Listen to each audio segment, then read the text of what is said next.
दोस्तों, तो अब तक हम लोग अपने 4 चैप्टर कंप्लीट कर चुके हैं और आज हम पढ़ने वाले हैं अपना 5वां चैप्टर, ब्रिटिश शासन का भारतीय अर्थव्यवस्था पर प्रभाव।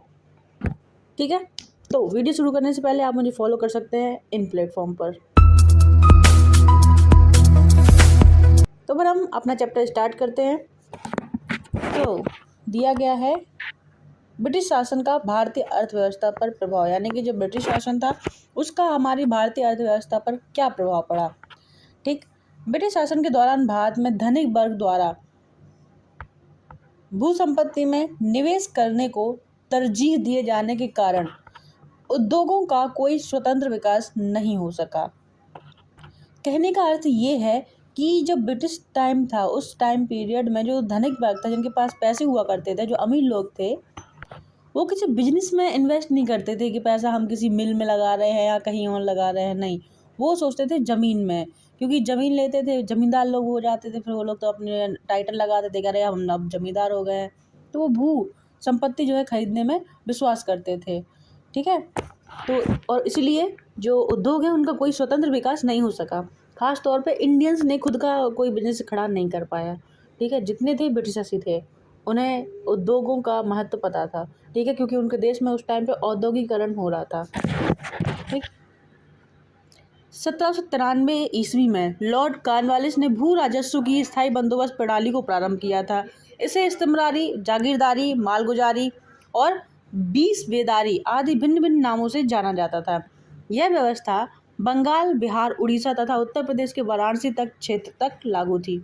ठीक है, तो अगर आपसे कहीं पूछा जाता है कि इस्तिमरारी, जागीरदारी, मालगुजारी, बीसवेदारी ये सब क्या थे, तो ये सब बस वही थे कि एक तरह से ठेकेदारी थी ये, कि इस गांव की ठेकेदारी मैं लेता हूँ, यहाँ से तुम्हें टैक्स कलेक्ट करके मैं तुम्हें दूंगा। ठीक है, तो ये मतलब कहाँ कहाँ पे लगी हुई थी, तो ये व्यवस्था जो है बंगाल, बिहार, उड़ीसा, उत्तर प्रदेश तक के वाराणसी तक क्षेत्र में लागू थी। इसके अंतर्गत समूचे ब्रिटिश भारत के क्षेत्रफल का लगभग 19% हिस्सा शामिल था। कितना? 19%। इस व्यवस्था के अंतर्गत जमींदारों के एक नए वर्ग को, जो जमींदार है उनके एक नए वर्ग को भूस्वामी घोषित कर दिया गया। ठीक है, जिसे भूमि से लगान का 10/11 भाग कंपनी को देना होता था तथा 1/11 भाग अपनी सेवाओं के लिए अपने पास रखना था। ठीक है, तो जो टैक्स वो लेते थे उसी से कंपनी को भी देते थे, उसी से अपनी वेतन निकाल लेते थे, मतलब गांव वालों से जो टैक्स कलेक्ट करते थे उनसे। स्थायी बंदोबस्त के अंतर्गत जमींदार छोटे पूंजीपति भद्र नवाब थे। ठीक है, एक होते थे नवाब, एक होते थे छोटे नवाब, उन्हें भद्र नवाब बोलते थे। स्थायी भूमि बंदोबस्त या जमींदारी प्रथा के बाद अंग्रेजों द्वारा भारत में भू राजस्व वसूली हेतु लागू की गई दूसरी व्यवस्था रैयतवाड़ी कहलाती थी। रैयत बोलते थे किसानों को। ठीक है, इस व्यवस्था के जन्मदाता टॉमस मुनरो थे। रैयतवाड़ी के जन्मदाता कौन थे? टॉमस मुनरो और कैप्टन रीड, इन दोनों का नाम आता है। ये सर्वप्रथम इसे तमिलनाडु के बारामहल जिले में लागू किया गया। सबसे पहले जो रैयतवाड़ी है उसको तमिलनाडु में लागू किया गया। ठीक है, तत्पश्चात यह व्यवस्था मद्रास, मुंबई के कुछ हिस्से, पूर्वी बंगाल, असम तथा कुर्ग में लागू की गई। ठीक है, इस प्रथा के अंतर्गत रैयतों को भूमि का मालिकाना और कब्जादारी अधिकार दिए जाते थे कि जो किसान है उसको भूमि दी जाएगी, तुम उसके मालिक भी हो। ठीक है, और तुम्हारी उस भूमि पे कब्जेदारी भी है, इतना तुम्हारे पास होगा। ठीक है, रैयत होने का मतलब ये होता था। अब फिर गांव में एक आदमी आता था, उन सब से पैसा कलेक्ट करता था और चला जाता था। ठीक है, और प्रत्यक्ष रूप से या सीधे तथा व्यक्तिगत रूप से वे स्वयं सरकार को भू राजस्व का भुगतान करने के लिए उत्तरदायी थे कि भाई तुम्हारी ज़मीन है, तुम्हारे पास है। ऐसा नहीं है कि किसी ज़मींदार की ज़मीन है उस पर आके तुम खेती करते हो, उसमें से भी तुम्हारा पैसा काटा जा रहा है, तो ये सब नहीं था। ठीक है, इस व्यवस्था ने कृषक भू स्वामित्व की स्थापना की। इसके अंतर्गत कुल ब्रिटिश भारत के भू क्षेत्र का लगभग 51% हिस्सा शामिल था। इस व्यवस्था के अंतर्गत लगान की वसूली कठोरता से की जाती थी तथा लगान की दर भी काफ़ी ऊंची थी। देखो, अब रैयतवाड़ी प्रथा चालू तो थी यहाँ पे, लेकिन दिक्कत ये थी कि अब तुम उस ज़मीन के मालिक हो तो सरकार क्या करती थी कि तुमसे ज़्यादा पैसे लेगी। ठीक है, तुम्हारे ऊपर 2 गुना टैक्स, तुमको 2 गुना लगान देना पड़ेगा, इस टाइप का उनका हिसाब हो जाता था। तो कर वसूली जो है वो ज़ोर ज़बरदस्ती से करते थे, और जो नहीं देगा तो फिर वो तुमने मूवीज़ में देखा होगा कि अगर तुम नहीं दोगे तो तुम्हारी ज़मीन जब्त कर लेंगे। तो वो सब किसान बहुत ज़्यादा डरता था कि अरे ज़मीन चली जाएगी। तो ये सब भी वो नहीं चाहते थे। तो इन सब की वजह से भी किसान जो है परेशान तो थे भाई, ब्रिटिशर्स हमें कौन सा खुश करने आए थे। ठीक है, नेक्स्ट होती है महालवाड़ी पद्धति। महाल मतलब होता था पूरे गांव का एक महाल होता था, मुखिया। ठीक है, मुखिया को महाल बोलते थे। पर जो महाल था वो जाके गांव वालों से पैसे लेता था, टैक्स कलेक्ट करता था वही। ठीक, तो एक शब्द में तो यही कहेंगे, बाकी इसकी एक्सप्लेनेशन हम देखते हैं क्या क्या बोलना चाहता है। मालवाड़ी पद्धति में भू राजस्व व्यवस्था कृषक के साथ नहीं बल्कि प्रत्येक ग्राम अथवा महल यानी कि जागीर का एक भाग के साथ स्थापित की जाती थी। वही बात कि पूरे गांव के साथ में नहीं, बल्कि जो वहाँ का मालिक होगा, सरपंच साहब, उनसे बात होगी जाके। इसके अंतर्गत यदि कोई व्यक्ति, बाकी जो सरपंच साहब है उन्हें पता ही है कि कैसे गांव वालों से पैसे निकलवाने हैं।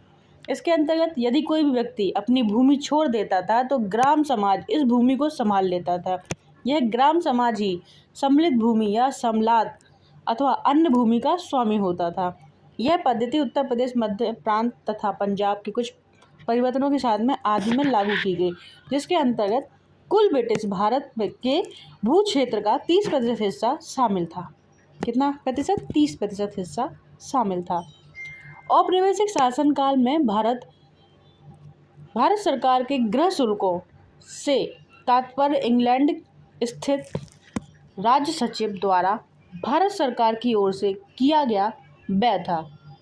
देखो, अब इसे पूरे पॉइंट में कहने का मतलब ये है कि पैसा हमारा होगा और जो सरकार है वो अंग्रेज़ों की होगी। ब्रिटेन में बैठा हुआ एक राज्य सचिव, उसकी वेतन हमारे इंडियंस के पैसों से दी जाती थी कि भाई यहाँ से हम लूटेंगे और तुम्हारी वेतन देंगे। तुम समझ रहे हो? इंग्लैंड में बैठा कोई व्यक्ति इंग्लैंड के लिए काम कर रहा है। ठीक है, बस वो थोड़ा बहुत इधर देखता है कि हाँ मतलब पैसे से अच्छे से लिए जा रहे हैं कि नहीं लिए जा रहे हैं। उस चीज़ के लिए वो राज्य सचिव था, तो उस चीज़ के लिए उसे इंडियन का जो पैसा है उससे वेतन दी जाती थी।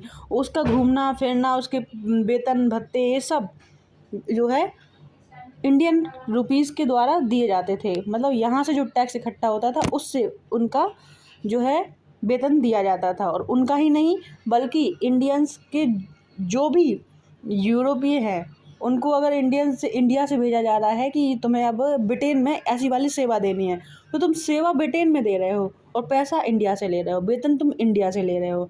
तो ये चीज़ थोड़ा सा गलत हो जाती है। जैसे कि इस चीज़ को हम एक एग्जाम्पल से समझते हैं कि तुम कोई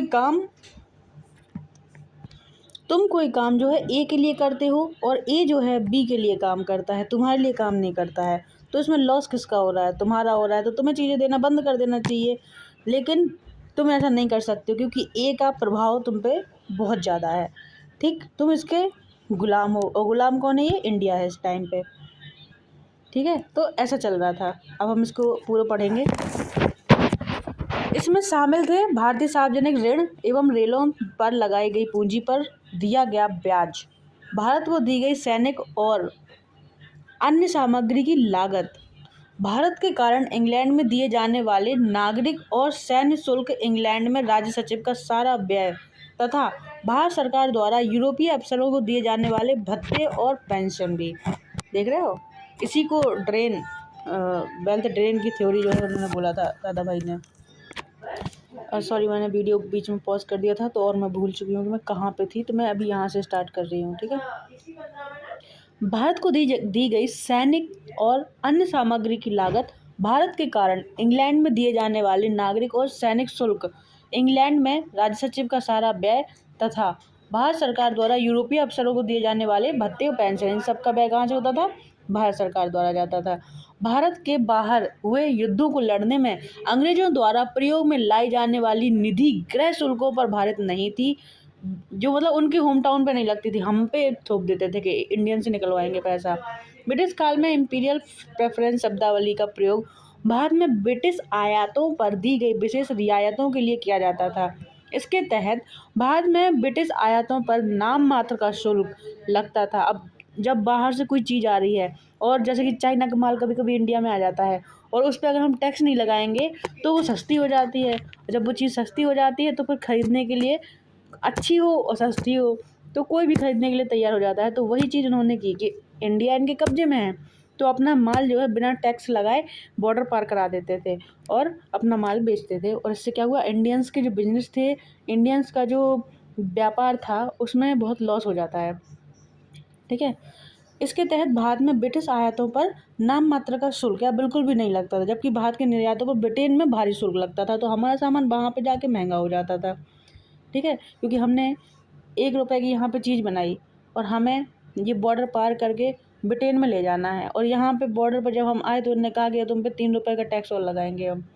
ठीक, तो टोटल वैल्यू कितनी होगी उसकी, 4, और हम यहाँ पे कम से कम 5 रुपए में तो बेचेंगे ही। लेकिन सेम चीज़ अगर ब्रिटेन जो है 1 रुपए में ही बेच रहा है, तो वो किसकी वस्तु जो है खरीदी जाएगी, हमारी थोड़ी खरीदी जाएगी, ब्रिटेन वाले अपनी खरीदेंगे कि भाई तुम्हारी 5 में है और हमारी वही चीज़ सेम क्वालिटी के साथ में 1 रुपए में है, तो हम किसकी लेंगे, तो अपनी ही लेंगे।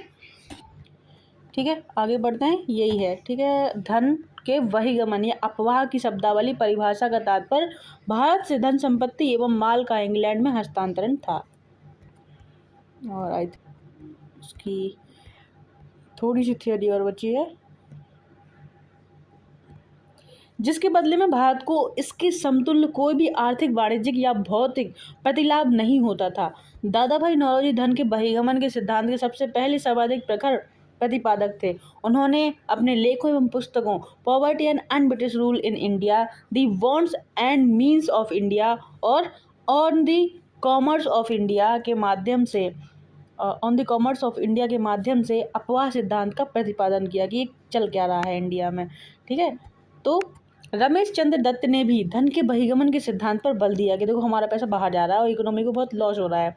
उन्होंने अपने लेख इकोनॉमिक हिस्ट्री ऑफ इंडिया में यह मत प्रकट किया था कि सकल राजस्व का आधा भाग प्रतिवर्ष भारत के बाहर चला जाता है। भारतीय राष्ट्रीय कांग्रेस ने 1896 ईस्वी में अपने कलकत्ता अधिवेशन में आधिकारिक तौर पर बहिर्गमन के सिद्धांत को स्वीकार किया, और उस समय कांग्रेस ने घोषणा की कि देश में पड़ने वाले अकालों और लोगों की निर्धनता का कारण वर्षों से लगातार चला आ रहा है धन का बहिर्गमन है। जो देश में अकाल पड़ रहे हैं, इतनी सारी प्रॉब्लम आ रही हैं और इनका कोई सॉल्यूशन नहीं निकल रहा है। क्यों नहीं निकल रहा है? क्योंकि सारा पैसा तो ये ब्रिटेन ले जा रहे हैं भाई, हमारे पास तो कुछ बच ही नहीं रहा। ठीक, तो सर सैयद अहमद खां ब्रिटिश शासन के प्रति वफादार थे और मुस्लिम समाज का विकास वे भारत में आंग्ल सत्ता बने रहने के ही संभव मानते थे कि अगर ब्रिटिश रहेंगे तभी मुसलमानों का भला हो सकता है, ऐसा उनका मानना था। अतः वे दादा भाई नौरोजी के उत्सारण सिद्धांत में विश्वास नहीं करते थे, मतलब जो वेल्थ ट्रेन की थ्योरी उसमें विश्वास नहीं करते थे।